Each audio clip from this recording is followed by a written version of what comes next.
Hi, Bob McLeod here. I'm the Operations Director for Crew's Global Fund Development Department. Over the last 20 years, I have devoted my entire ministry career to using and understanding and teaching financial tools that help missionaries and ministries thrive. And so that includes support raising tools like TNT Connect and MPDX, as well as personal finance tools like Quicken, as well as Excel and all of the accounting and financial systems that we use at Crew. So I have a lot of experience in these tools, but I do not work on the teams that develop these tools at all. So I'm giving you an outsider's perspective here on this subject I call the evolution of support raising tools. And what I want to do is show the progression of these tools over the last 20 years. Now I'm going to focus on both personal finance tools and support raising tools because I want to show you that they have followed the same general progression. This evolution is not specific to support raising tools.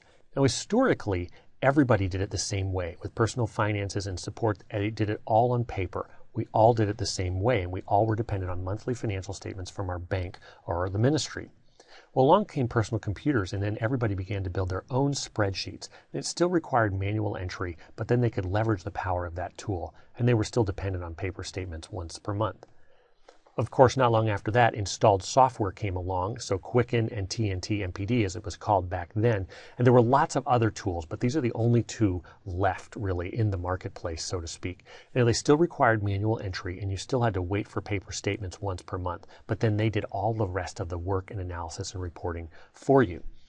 Well, the next great advance was the development of web tools for the bank and the ministry, because now people who were using paper or spreadsheets no longer had to wait for the paper or statements, and people using the software could actually import the transactions directly. And the next iteration, of course, was the development of web-based tools where people were managing their personal finances or MPD support work online. Now, these tools are not a progression from one to the next to the next. They are really an expansion of opportunities. They are not age or generation dependent. A 25-year-old new staff member with Crew is just as likely to manage her support on paper or a spreadsheet as she is to use an installed software or an online software, because people like to use the tool that helps them best. And so we're seeing a proliferation of options, not a succession of options. So what are the advantages of an installed software? Well, a tool like Quicken or TNT Connect is always available with you as long as you have your computer. You just open your computer and there it is. They have the core features that all users use, and they have them in abundance. They offer great flexibility and customization because the database is stored on the individual's computer. And then they have what I call these everys: extensive reporting, comprehensive features, robust filtering, and universal exporting. They can be packed with these features because they're installed. And if people want to use them, they can. If they don't, they don't. And then installed software is generally faster than any web-based tool can be. But web-based tools also have their own unique distinctives that some people value, and that is that they're internet only, so they can be used on any device. Both Mint and MPDX have a limited mobile app that delivers just a subset of the web-based tools features.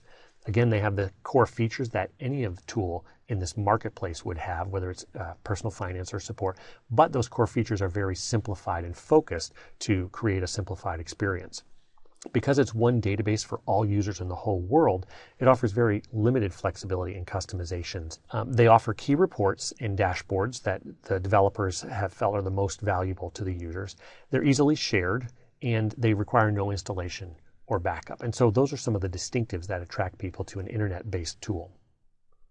Now, how these tools are used are actually very different. A web-based tool is typically not just a web-based replacement for an installed software because they work very different from completely different paradigms. With installed software, there's level 1 usage that I call it, is where people are using the core features and all users use those features. And the bulk of users use only those features, kind of an 80-20 rule. 80% of the users use 20% of the features, right? And then level 2 are commonly used but not universally used features. So in TNT, for example, not everyone records all of the tasks and phone calls and appointments they go on. They may record thank yous, but they may not record every dial.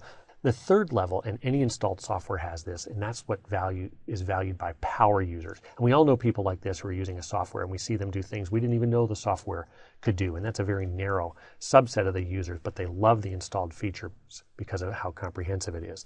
Now, with a web-based tool, it's actually a completely different paradigm because web-based tools are typically modular in my experience. And so it has the same core features that the installed software has. So in MPDX, for example, that's the contact management newsletter setup. Who's on my team and who gets my newsletter, and using those features. But people who use web-based tools are more likely to use multiple tools in their experience. And so I've surveyed over 1,000 of our new staff, and 75% of them actually prefer to go to our staff web to view giving and account balance information, even though that's in MPDX. They prefer to do it right on the staff web because it's faster and it's just one click. Similarly, MPDX can record history and tasks, but most users, 2/3 of our new staff, actually prefer to do their task and history logs on paper or Excel because it feels more tangible to them. And those features aren't as well developed in MPDX yet.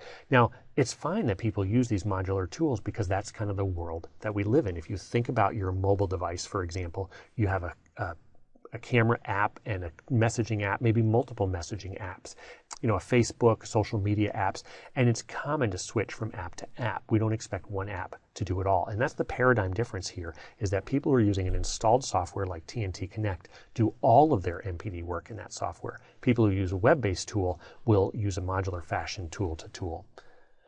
So who's going to migrate from an installed software to web-based software? Well, on the one hand, you have to give up a lot of features to switch from an installed software. So if you don't use that feature, that's fine. So what we're going to see, I expect, is a subset of users, people for whom the web-based environment is delivering the whole experience they want, and they have internet access 100% of the time. If somebody doesn't have internet access, an online software is not going to help them at all, of course.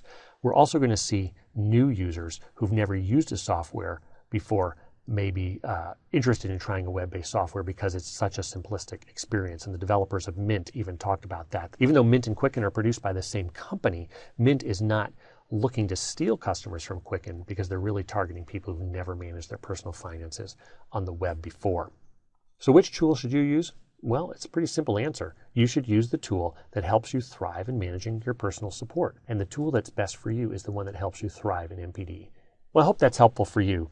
Thanks for watching.